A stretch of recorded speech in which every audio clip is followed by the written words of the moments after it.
Hey hi guys, நான் இன்னைக்கு உங்களுக்காக புத்தம் புதுசா ரிலீஸ் ஆன ஒரு ஜாப்பனீஸ் டிராமாவை தான் எடுத்துட்டு வந்திருக்கேன். இந்த கதையோட ஒன்லைனர் என்னன்னா, இது ஒரு டார்க் எமோஷனல் ஸ்டோரி. கதையோட கதாநாயகன் பாக்குறதுக்கு சாதாரணமா தெரியுற ஒரு மனுஷன் தான். ஆனா அவருக்குள்ள நிறைய ரகசியங்களும் பாவங்களும் ஒளிஞ்சிருக்கு. அவர் ஒரு அட்வொகேட்டா இருக்கிறதுனால அவரோட கிளையன்ட்ஸுக்கு நல்ல தீர்ப்பு மட்டும்தான் கொடுப்பாரு. அவரு பாவம் புண்ணியம் இத பத்தி யோசிக்கவே மாட்டாரு. வாழ்க்கையில அவரு முன்னாடி எடுத்த தவறான முடிவுகள் இப்போ அதெல்லாம் திரும்பி வந்து அவரோட வாழ்க்கையை சிதைக்கவே ஆரம்பிக்குது. ஆனா அதுல இருந்து தப்பி ஓட முடியாத ஒரு பாஸ்ட், அதுல இருந்து மீள போராடும் போராட்டம் தான் இந்த கதை. வழக்கமா இது ஒரு ரிவெஞ்ச் ஸ்டோரி மாதிரி இல்லைங்க. மனசுக்குள்ள நடக்கிற கில்ட், பெயின், ரெடம்ஷன் இதெல்லாம் ரொம்ப இன்ட்ரெஸ்டிங்கா காட்டியிருக்காங்க. ஃபைனலா அவர் இதுவரைக்கும் செஞ்ச பாவங்கள்ல இருந்து வெளியில வருவாரா இல்ல அதுக்குள்ளே மூழ்கி அதுக்கான தண்டனையை அனுபவிப்பாரான்றத சொல்லக்கூடியதான் சென்ஸ் ஆஃப் கியூஜோ அப்படிங்கிற இந்த டிராமா. இந்த டிராமா உங்களுக்கு கண்டிப்பா பிடிக்கும்னு நினைக்கிறேன். இது வரைக்கும் லவ் ஸ்டோரியா பார்த்துட்டு இருந்தோம், இப்போ கொஞ்சம் கிரைம் த்ரில்லர். இந்த ஜேர்னல்ல ஒரு சேஞ்சுக்காக உங்களுக்கு போட்டிருக்கேன். உங்களுக்கு பிடிச்சிருந்துச்சுன்னா ஃப்ரெண்ட்ஸ் அண்ட் ஃபேமிலிக்கு ஷேர் பண்ணுங்க.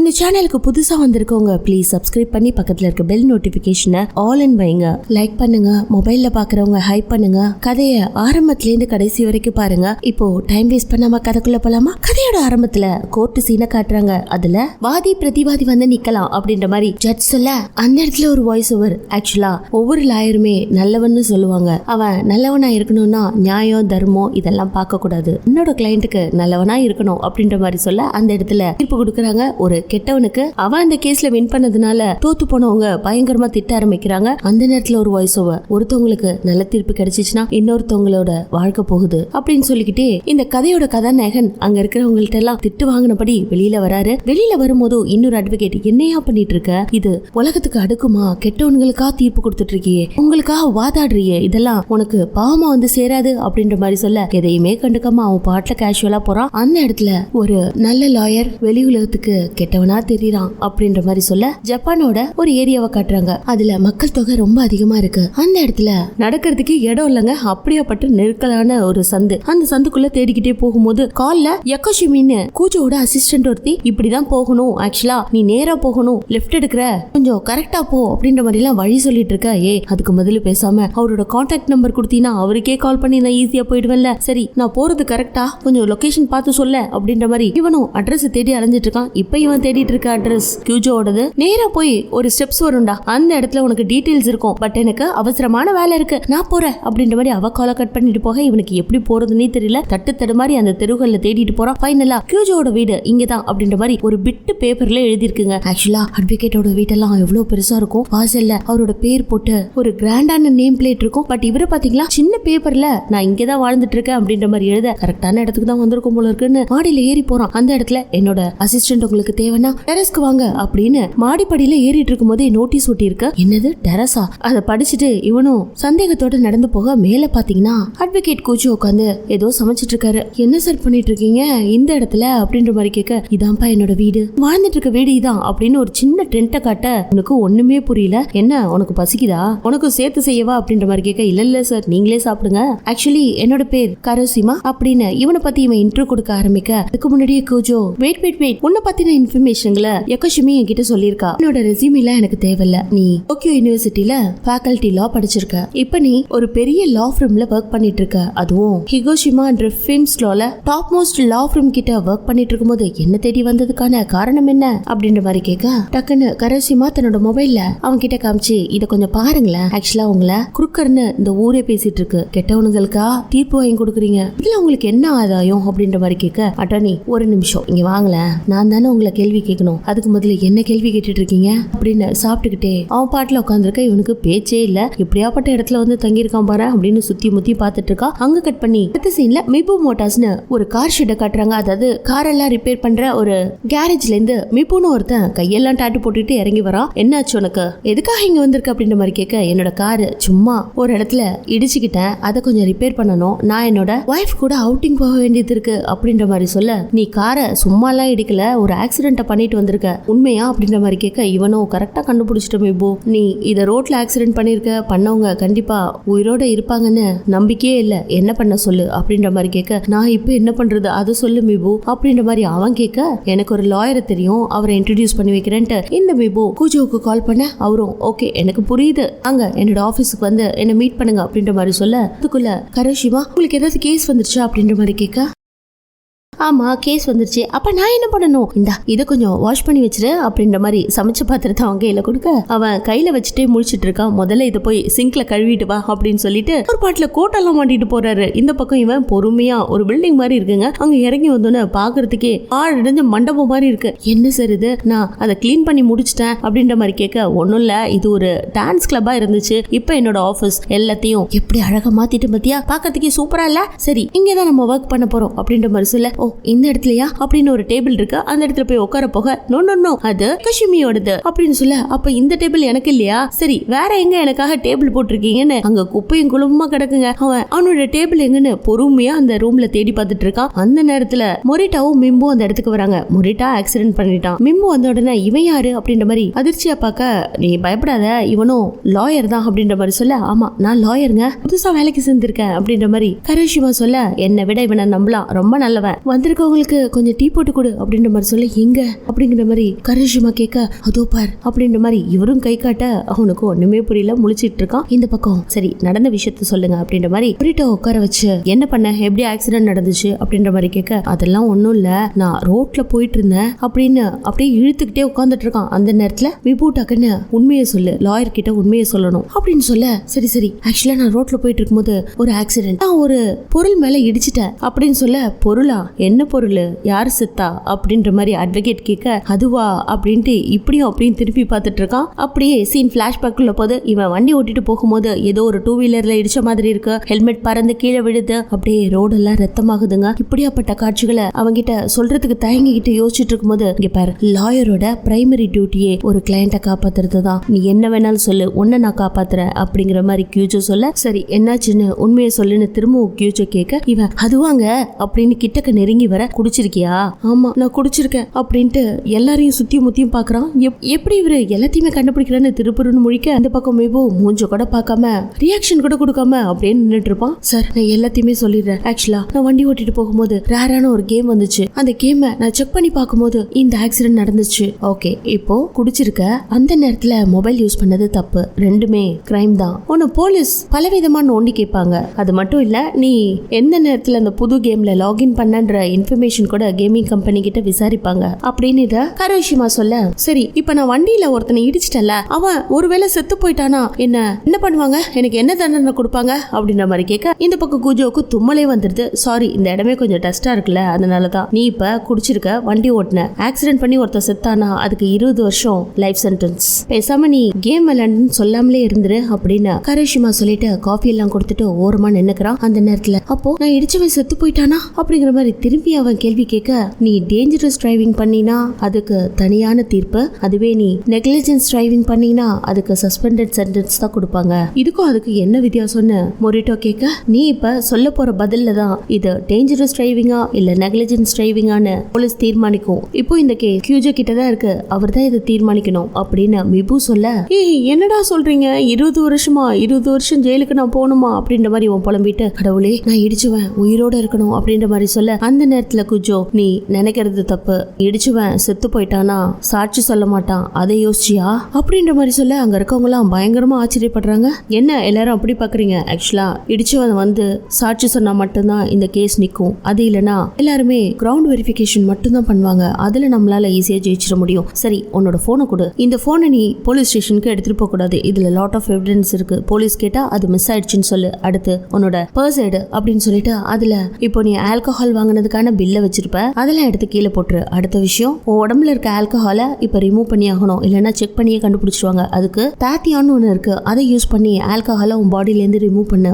இது எல்லா விதமான போதை பொருட்களையும் உடம்புல இருந்து எடுத்துரும், பட் இத ஹாஸ்பிட்டல்ல மட்டும்தான் கொடுப்பாங்க, அதனால நீ சோனா பாத் எடுத்துக்கோ, அதனால உனக்கு ஸ்வெட் ஆகும், உடம்புல இருக்க ஆல்கஹால் எல்லாம் வெளியில வந்துடும், ஓகேவா, சரி நீ சீக்கிரமாவே போலீஸ் ஸ்டேஷனுக்கு கிளம்பணும், அதுக்கான ஏற்பாடுகளை பண்ணு, அங்க போய் சைலண்டா இருக்காத, சைலண்டா இருந்தீனா அவங்களுக்கு சஸ்பிஷியஸா இருக்கும், சோ கேள்வி மேல கேள்வி கேட்டு உன்னை பேனிக்காக வைப்பாங்க, ஆனா நீ பதில் சொல்லியே ஆகணும், பதில் சொல்லும் போது அங்க என்ன நடந்துச்சு அப்படின்ற விஷயத்த மட்டுமே சொல்லு, ஆனா எப்பவுமே ஒரே ஒரு விஷயத்த மட்டும் நீ சொல்லிடவே கூடாது, டோன்ட் அப்படிங்கிற வார்த்தையை மட்டும் யூஸ் பண்ணிடாத, நான் பண்ணல இல்ல அப்படிங்கிற வார்த்தை மட்டும் வரவே கூடாது, இந்த போனோட நெட்வொர்க் எல்லாம் நான் முடக்கி வைக்க போறேன், ஒரு 20 நாளைக்கு இங்க தான் இருக்கும், அதுக்கப்புறம் நான் உன்னை கட் பண்ணிடுறேன் அப்படிங்கிற மாதிரி சொல்ல, கட்டா என்ன கட் பண்ண போறீங்க அப்படின்ற மாதிரி அவன் கேட்க, கட்டுனா ரிலீஸ் அப்படிங்கிற மாதிரி கரோஷிமா சொல்ல, பரவாயில்ல வேலைக்கு வந்த அன்னைக்கே கரோஷிமா கியூஜோவோட கெமிஸ்ட்ரி நல்லா ஒர்க் ஆகுது.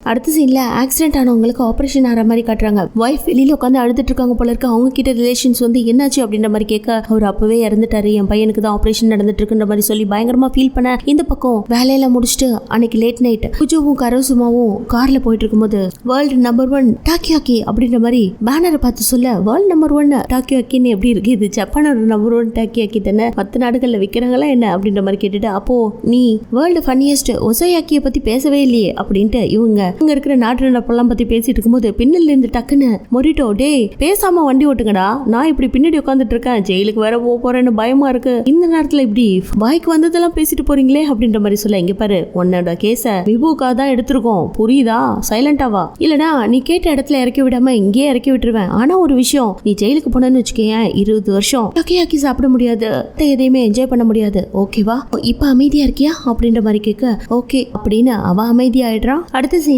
கரேஷிமா யக்கஷிமி கூட சாப்பிட்டுட்டு இருக்கும் போது அவ பாட்டுல இஷ்டத்துக்கு ஆர்டர் பண்ணிட்டு இருக்கா. ஏய் போதுண்டி எனக்கு போதும் அப்படின்ற மாதிரி சொல்ல, ஏய் இதெல்லாம் உனக்கு ஆர்டர் பண்ணல எனக்கு ஆர்டர் பண்ணிக்கிட்டேன், உனக்கு வேணும்னா நீ சொல்லிக்கோ அப்படின்ற மாதிரி சொல்லிட்டு அவ பாட்டுல அங்க நடந்த விஷயங்கள் எல்லாம் பத்தி பேசிட்டு இருக்க, நீ அவரை எனக்கு இன்ட்ரோடியூஸ் பண்ணி வச்சதுக்கு ரொம்ப தேங்க்ஸ், ஆனா அவர் நல்லவரா அப்படின்ற மாதிரி கேட்க, good lawyer sir always a bad person அப்படின்ற மாதிரி சொல்லிட்டு இவ சிரிக்க, அவனுக்கும் புரிஞ்சிடுது. அடுத்த செகண்ட் அவரை பத்தி உனக்கு தெரிஞ்சுக்கணும்னா அவருக்கு ஆல்ரெடி கல்யாணம் ஆயிடுச்சு, டிவோர்ஸ் ஆயிடுச்சு, குழந்தை இருக்காங்க, அந்த குழந்தைக்காக மொத்த சொத்தையும் கொடுத்துட்டு இவர் இப்படி வந்து ஸ்டே பண்ணிட்டு இருக்காரு அப்படின்னு பேசிட்டு இருக்கும் போதே அந்த இடத்துக்கு பேரர் வராரு. சோ அவ ஆர்டர் பண்ணதெல்லாம் கொண்டு வந்து கொடுக்க இவளும் தேங்க்ஸ் சொல்றா. ஆல்ரெடி இது ஃபெமிலியரான ஒரு ரெஸ்டாரண்ட் போல இருக்கு. இப்படி அவங்க சாப்பிட்டுட்டு இருக்காங்க. அங்க கட் பண்ணி அடுத்த சீன்ல லாயர் ஆபீஸ்ல காட்டுறாங்க. இவரு ஏதோ கிடைக்கிறதெல்லாம் சாப்பிட்டுட்டு வாழ்ந்துட்டு இருப்பாரு போல இருக்கு. கப் நூடுல்ஸ் எல்லாம் சாப்பிட்டுட்டு இருக்காரு. அந்த நேரத்துல கரிஷிமா அங்க வர, உள்ள பாத்தீங்கன்னா ஆல்ரெடி மிபுவும் இருக்கான். கரிஷிமா வந்த உடனே பிரேக்ஃபாஸ்ட் சாப்பிடுறீங்க அப்படின்ற மாதிரி கேட்க, ஆமா பிரேக்ஃபாஸ்ட் தான் சாப்பிட்டுட்டு இருக்கேன் அப்படின்னு சொல்ல, மிபு டக்குன்னு ஆர்சி புக் எல்லாம் கொண்டு வந்து வச்சுட்டு மொரிட்டாவை பாத்துக்கோங்க அப்படின்னு சொல்லிட்டு போக, அந்த நேரத்துல கரிஷிமா நின்றுட்டு இருக்கிறத பார்த்துட்டு உன் மேலேயும் ஒரு கண்ணு வச்சிருக்கேன் ஓகேவா அப்படின்ற மாதிரி அவன் கிளம்ப,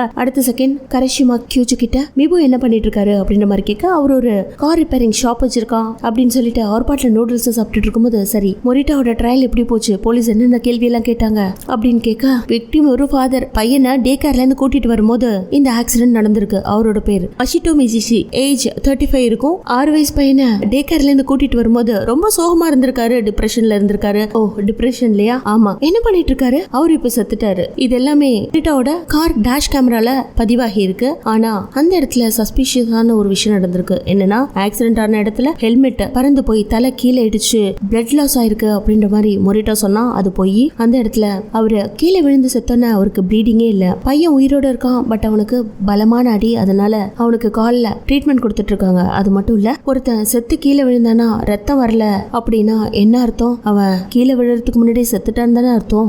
மேபி அவன் சைக்கிள் ஓட்டிட்டு இருக்கும் போதே அவனுக்கு ஹார்ட் அட்டாக் வந்திருக்கலாம். அந்த நேரத்தில் தான் இந்த ஆக்சிடென்ட் நடந்திருக்க வாய்ப்பு இருக்கு. சோ அவரு பல தடவை ஹாஸ்பிட்டல்ல போய் தன்னோட ஹார்ட்டுக்காக ட்ரீட்மெண்ட் எடுத்திருந்திருக்காரு. அதுக்கான ரெக்கார்ட்ஸ் இது. இப்படி சிவியர் ஹார்ட் கண்டிஷன் இருக்கும் போது அவரு ஹார்ட் அட்டாக்ல இறந்ததுக்கு அப்புறம் தான் இந்த ஆக்சிடென்டே நடந்து ஒரு கொலாப்ஸ் ஏற்பட்டிருக்கு. என்ன சொல்றீங்க, ஆல்ரெடி அவன் குடிச்சிருக்கான், கேம் வேற விளையாண்டுட்டு இருக்கான், அந்த நேரத்துல ஒரு ஆக்சிடென்ட் பண்ணிருக்கான், இவர் செத்து போயிட்டாரு, அந்த குழந்தைக்கு அடிபட்டிருக்கு, சோ நியாயப்படி தானே தீர்ப்பு வழங்கணும், அதெல்லாம் கிடையாது. ஒருத்தர் செத்ததுக்கு அப்புறம் அவன் மேபி 2 வீலரை தப்பா ஓட்டிருக்கலாம், இந்த இடத்துல இவன் இடிச்சதுனால உயிர் போச்சா இல்ல உயிர் போனதுக்கு அப்புறம் இந்த ஆக்சிடென்ட் நடந்துச்சா, இதுதான் கேஸே. அது இருக்கட்டும், அந்த குழந்தைக்கு நியாயம் கிடைக்க வேண்டாமா, அவனோட ஹெல்த் எப்படி இருக்கு, அவனுக்கு உயிருக்கு பயப்படுற மாதிரியான எதுவுமே இல்லைனாலும் ஒரு காலை எடுத்துட்டாங்க அப்படின்னு அந்த பையனோட காலை காட்டுறாங்க. அவங்க அம்மா வந்து பயங்கரமா கதறி கதறி அழறாங்க. இந்த பக்கம் குற்றவாளி ஹாயா ஜெயில படுத்துக்கிட்டு கொட்டாவை விட்டுட்டு இருக்கான். இதெல்லாம் நினைச்சு கரிஷிமா டென்ஷனாக அடுத்த சீன் கோர்ட்ல காட்டுறாங்க. இந்த கேஸ சக்சஸ்ஃபுல்லா கியூஜோ வாதாடி மொரிட்டோக்கு விடுதலை வாங்கி கொடுத்துட்டான். அதை கேட்ட உடனே அவனுக்கு பயங்கரமான சந்தோஷம். இந்த பக்கம்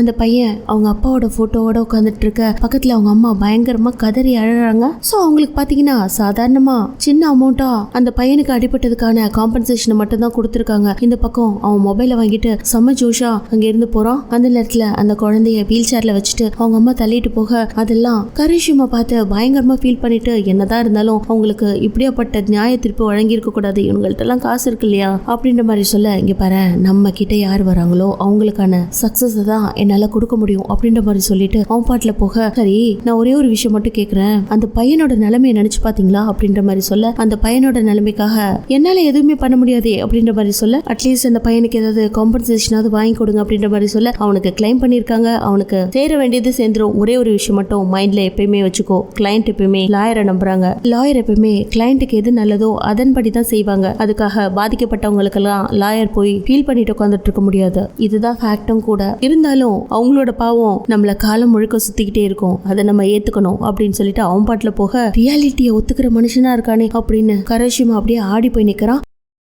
அடுத்த சீன்ல பப்ளிக் இன்டர்வியூ கிஜோவை கேட்க எந்த ஒரு பதிலும் சொல்லாம அவன் பாட்டுல போயிட்டே இருக்கான். அங்க கட் பண்ணி அடுத்த சீன்ல அப்படியே இந்த ஜப்பானோட ஃபுல் வியூவையும் காட்டுறாங்க. இவரோட லைஃப் ஸ்டைல பாருங்களேன், இவ்வளவு பெரிய லாயர், நினைச்சா எவ்வளவு பெரிய வீட்டுல இருக்கலாம், பட் சம்பாதிக்கிறது மொத்தத்தையும் தன்னோட குழந்தைக்கும் குடும்பத்துக்கும் கொடுத்துட்டு சிம்பிளா வாழ்ந்துட்டு இருக்காரு. இந்த பக்கம் இப்படி சக்சஸ்ஃபுல் லாயரா இருக்கணும்னா நைட் எல்லாம் வேலை செய்யணும் இல்லையா, நைட் எல்லாம் பாருங்களேன் இப்படி ஒர்க் பண்ணிட்டு இருக்காரு. அடுத்த சீன்ல கரேஷிமா ஆபீஸ்க்கு வரும்போது அந்த குட்டி பையனுக்கு சுத்தமா காலே இல்ல, அவங்க அம்மா நின்னு யக்குசாக்கி கிட்ட பேசிட்டு இருக்காங்க. சோ அவங்க இப்ப சன்னுக்கான இன்சூரன்ஸை கிளைம் பண்ணிட்டு இருக்காங்க. சோ அதுவும் இந்த அளவுக்கு கிடைக்காதுன்னு அந்த அம்மாவுக்கு தீர்ப்பு வந்துருது. அதெல்லாம் பார்த்துட்டு யக்குஷிமி, ஏங்க உங்களுக்கு ஒரு சின்ன அட்வைஸ் கொடுக்குறேன், இந்த குழந்தையோட நல்லதுக்காக இந்த கார்டை வாங்கிக்கோங்க, இந்த அட்வொகேட்டை பாருங்க, உங்களுக்கான நியாய தீர்ப்பு வழங்கப்படும் அப்படின்ற மாதிரி சொல்லிட்டு போக, அவங்களும் அழுதுகிட்டே அந்த கார்டை வாங்கிக்கிறாங்க. இங்க என்ன நடக்குதுன்னு ஒண்ணுமே புரியாம கரேஷிமா அந்த குழந்தையும் பாக்குறான். அடுத்த சீன்ல மாடியில ஏதோ சாப்பாடெல்லாம் ப்ரிப்பேர் பண்ணி வச்சிருக்காரு. ஆனா ஒண்ணு மட்டும் புரியலங்க, இவரு பாட்டுல சாப்பாட்டை வச்சுட்டு போய் மேல உட்காந்துட்டு இருக்காரு. காக்கா எதுவும் கொத்தாதான் என்ன, நம்ம சும்மா கையில ஸ்நாக்ஸை வச்சுட்டு நின்றுட்டு இருக்கும் போது மட்டும் வந்து கொத்திட்டு போயிடுது. ஜப்பான்ல காக்கா இருக்காதா என்ன? இந்த பக்கம் இவன் தனியா உட்காந்துட்டு இருக்கிறத பார்த்துட்டு, என்ன சார் இங்க பண்ணிட்டு இருக்கீங்க, முட்டை வெயில் அடிக்குது, எங்க உட்காந்து டீ குடிச்சிட்டு இருக்கீங்க அப்படின்ற மாதிரி கேட்க, இல்ல எனக்கு இந்த இடம் ரொம்ப பிடிக்கும், அப்படி வியூ பார்த்துட்டு காஃபி குடிக்கிறது அப்படின்னு உட்காந்து காஃபி குடிச்சிட்டு இருக்கும்போது இவன் வந்து பக்கத்துலயே நின்றுட்டு இருக்கான். சரி நீ எதுக்கு லாயரா ஆன, நீ படிச்ச படிப்புக்கு இதை விட பெரிய போஸ்டிங்க்கு போயிருக்கலாம் அப்படின்ற மாதிரி கேட்க, அதெல்லாம் இல்ல சார், ஒரு சின்ன பிளாஷ்பேக் இருக்கு, அந்த கதையை சொன்னா உங்களுக்கே புரியும் அப்படின்ட்டு, நான் சின்ன வயசா இருக்கும்போது ஒரு ட்ரையலை பார்த்து, அந்த ட்ரையல்ல ஒரு கேஸ் நடந்துச்சு, அந்த கேஸ் உங்களால வாதாடப்பட்ட ஒரு கேஸ், அந்த கேஸ்ல இம்ப்ரெஸ் ஆகி தான் அவங்கள மாதிரி ஒரு லாயரா வரணும்னு முடிவு பண்ணி இப்படி எல்லாம் படிச்சு இப்படி வந்திருக்கேன் சார் அப்படின்ற மாதிரி சொல்ல, அந்த கேஸை பத்தின ஞாபகங்கள் எனக்கும் இருக்கு அப்படின்னு பிளாஷ்பேக் அப்படியே காட்டுறாங்க. இது குஜோக்கும் புரிஞ்சிடுது. அங்க கட் பண்ணி அடுத்த சீன்ல ஒரு ட்ரக் டீலரை காட்டுறாங்க. அவன் பாட்டுல ஏதோ பேக் பண்ணி இந்த ஃபுட் எல்லாம் கொடுப்பாங்க இல்லையா, சாக்லேட்ஸ், அதுக்குள்ள வச்சு இந்தாடா வெஜ்ஜீஸ், இதை கொண்டுட்டு போய் கிளையண்ட் கிட்ட கொடுத்துரு அப்படின்னு சொல்ல, அவன் பாட்டுல அதை தூக்கிட்டு போறான். பாக்குறதுக்கே பாவமா இருக்கு. அந்த நேரத்துல அவனை போலீஸ் சுத்தி வளைச்சுக்குது. என்ன வச்சிருக்க அப்படின்ற மாதிரி கேட்க, இதுல கேண்டி ஸ்நாக்ஸ் மட்டும்தான் இருக்கு அப்படின்ற மாதிரி சொல்ல, அந்த போலீஸோ உள்ள என்ன இருக்குன்னு நாங்க பார்த்தே ஆகணும்ட்டு கண்ணா பின்னான்னு அவனை பிடிச்சி டார்ச்சர் பண்ண அந்த இடத்துக்கு லாயர் வந்துடுறாரு. நீங்க என்ன பண்ணிட்டு இருக்கீங்க, ஆக்சுவலா ஒரு பையன் சாப்பாடு எடுத்துட்டு போயிட்டு இருக்கான், ஆனா அவனை வழிமறிச்சு இப்படி டார்ச்சர் பண்ணீங்கன்னு வச்சுக்கோங்களேன், இது ஒரு கேஸ் அப்படின்னு அவங்க பண்ணிட்டு இருக்கிறதெல்லாம் வீடியோ எடுத்துக்கிட்டே நம்ம கூஜோ என்ட்ரி கொடுக்க, இதோட இந்த எபிசோடு முடியுது. ஓகே, இந்த எபிசோட பத்தின உங்களோட மேலான கருத்துக்களை எனக்கு தெரியப்படுத்துங்க. லாயர்ஸ்னா ஒருவித பயம் கலந்த மரியாதை இருக்குன்னு சொல்லுவாங்க, அது உண்மைதான்றது இந்த சீரீஸ்ல எனக்கு தெரியுது. இந்த கதை உங்களுக்கு ரொம்ப பிடிச்சிருந்துச்சு அப்படின்னா உங்களோட ஃப்ரெண்ட்ஸ் அண்ட் ஃபேமிலிக்கு ஷேர் பண்ணுங்க, மறக்காம லைக் பண்ணுங்க. நீங்க பண்ற ஒவ்வொரு லைக்கும் அது எனக்கு ஒரு பெரிய சப்போர்ட்டா இருக்கும், அது இந்த வீடியோவை நிறைய பேர்கிட்ட கொண்டு போய் சேர்க்கும். நீங்க எனக்கு லைக் பண்ணி மோட்டிவேட் பண்ணீங்கன்னா அந்த ஒரு சின்ன ஹெல்ப் என்னோட டீமுக்கும் எனக்கும் ஒரு பெரிய என்கரேஜ்மெண்டா இருக்கும். மீண்டும் நாளை சந்திப்போம். தேங்க்யூ.